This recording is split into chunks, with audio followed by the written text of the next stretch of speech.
What's good? It's your boy CJ Goodfellow. We back with the Boxing Clinic. You know what it is. Shout out to the LDBC, YTBC, and everybody that's pushing this boxing ish.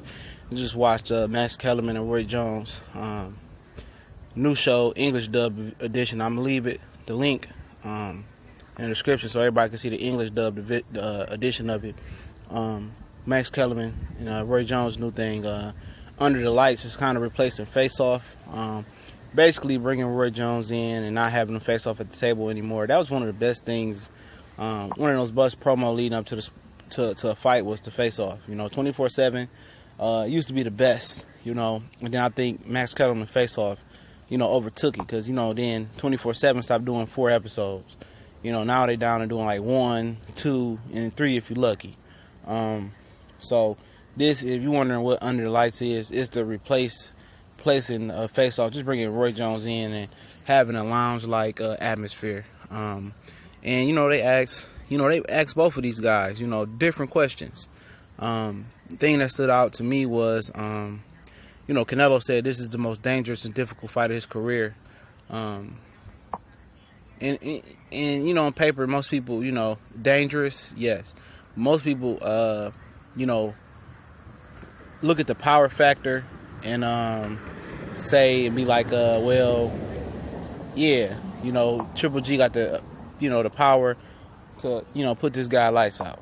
And I agree, but difficult. I don't know if this is the most difficult fight. I think Mayweather presented a degree of difficulty that he can never defeat, while Mayweather is able to have any athletic fast switch bones in his body. And Lara may prove to be a more difficult matchup for him as well.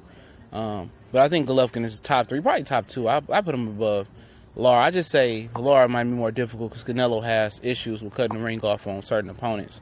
They asked, Golovkin, what about the Danny Jacobs, being more vulnerable? Say, Max said if Canelo was able to take it up a notch from what Daniel Jacobs did, you lose the fight. He said they're totally 2 different fighters.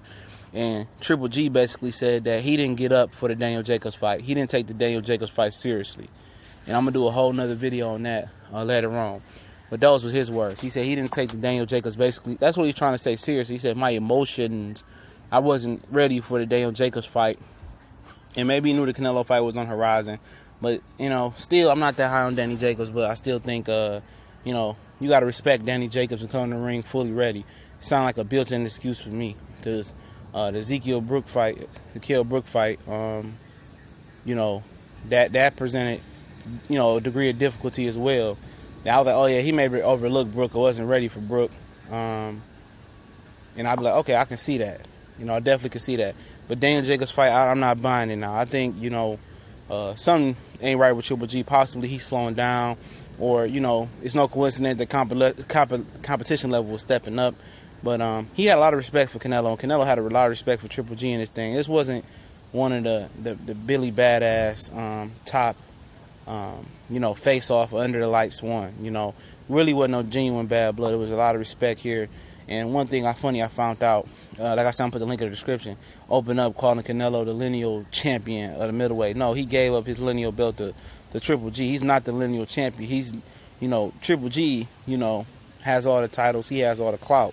And that's one thing I didn't like. And Roy Jones was there, just to kind of give his point of view on some of the questions. Sometimes, Triple G wasn't able to elaborate, or he didn't want to answer some of the questions, or maybe he couldn't understand the lingo, still learning English. Roy Jones was there, saying, just give him his perspective. You wonder what Roy was there for. But like I said, I'm going to leave a link in the description so you can check it out.